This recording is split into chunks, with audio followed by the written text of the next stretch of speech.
Thank you, Mr. President Pro Tem. Point of personal privilege, guest in the gallery. And then I'd also like to request that my remarks of more than 200 words be entered into the journal. Proceed.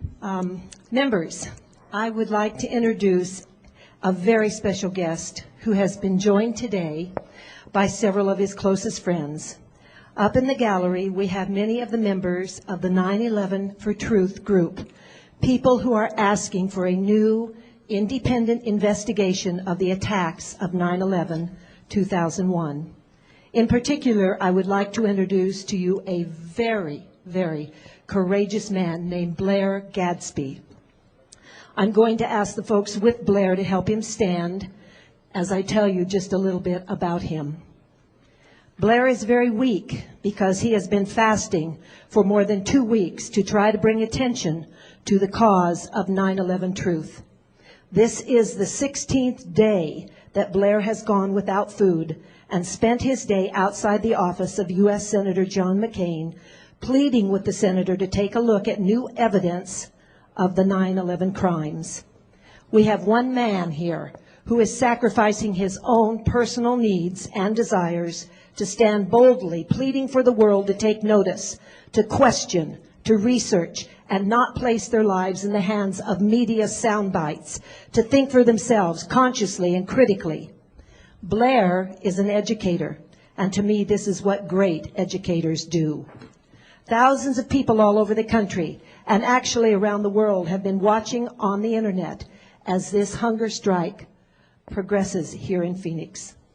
I want Blair to know that I am one of his biggest fans, and that good people everywhere admire him for his courage and determination. Please give a warm welcome to Blair Gadsby and the 9/11 Truth Movement.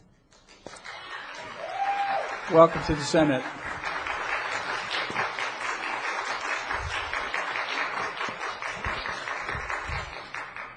Mr. President, if I might continue. Proceed.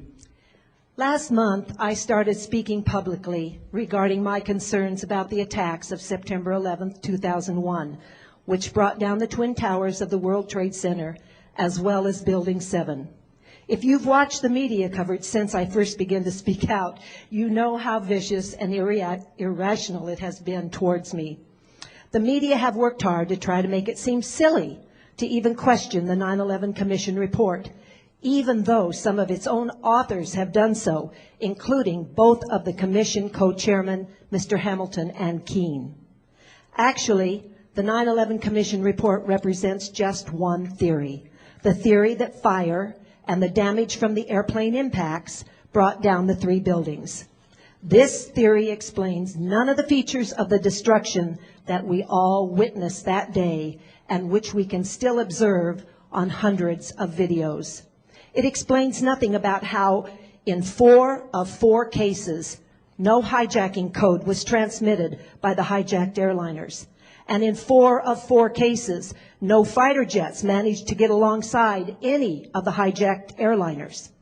The military officers who lied to Congress about their failure to protect America would have been referred for prosecution by some of the 9/11 commissioners, but those commissioners were told that they did not have that authority. The events of that day were a heinous crime. They were against our nation and our citizens, and the sense of justice that exists in each of us demands to know what really happened and how all the perpetrators will be caught and punished. The speculation and theorizing won't end until a thorough, transparent investigation, free of conflicts of interest, takes place. Among the many theories that you can find on the internet is one that rises above all the rest. It is rock solid, confirmed by hard evidence, and supported by hundreds of scholars, architects, engineers, and other professionals who have the education, training, and expertise to know what they're talking about.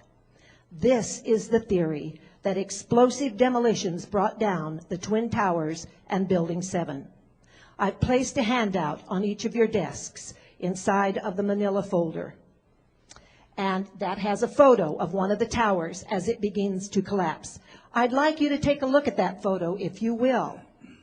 Notice in that picture that you see steel beams being flung outward from the building and great huge clouds of dust that is actually pulverized concrete.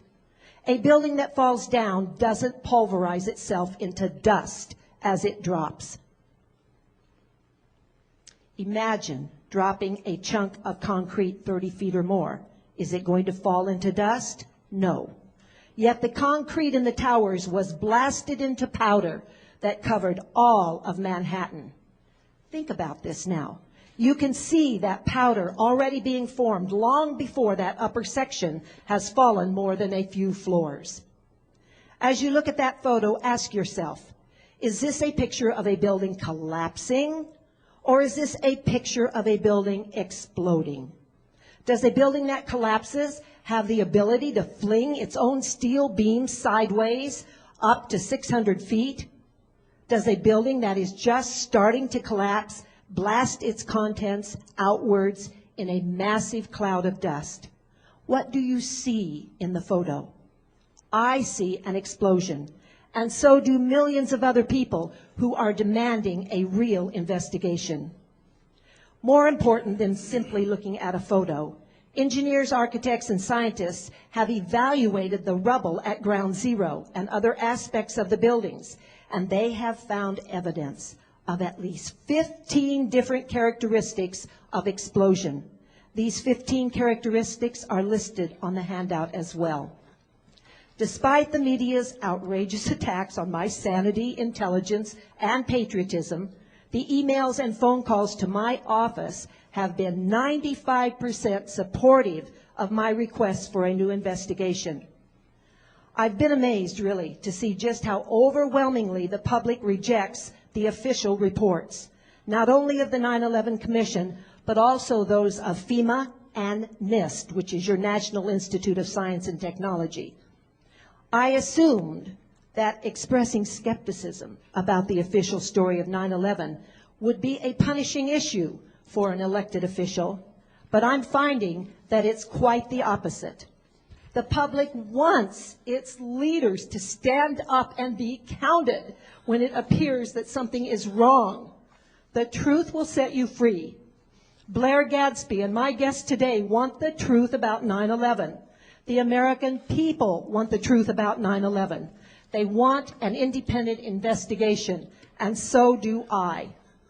I have provided each of you with a DVD entitled Improbable Collapse.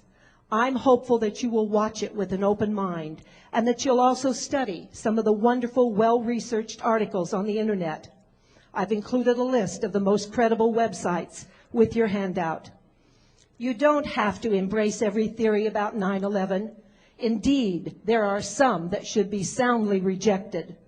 But if you believe, as these scientists, architects, and engineers do, that the buildings were brought down by explosive demolition, then you must also agree that we need a new independent investigation. I have no preconceived notions about who did it, and I'm not pointing the finger of blame at anyone, but I do think that the worst attack on U.S. soil in American history deserves the best investigation possible. And that is not going to happen until people like us begin to speak out. The families of the nearly 3,000 people who died on September 11th, and the families of those who have been poisoned and died from the toxic residue that hung in the air for weeks afterward during the cleanup operation, they deserve to know what killed their loved ones. If anyone else was involved in the planning and implementation of these attacks, then they need to be brought to justice. I ask you to study the material I have given you and then join me in a call for a new independent investigation. Thank you so much, Mr. Speaker Pro Tem. Thank you, Senator President. Johnson. We don't permit applause in the gallery. Thank you.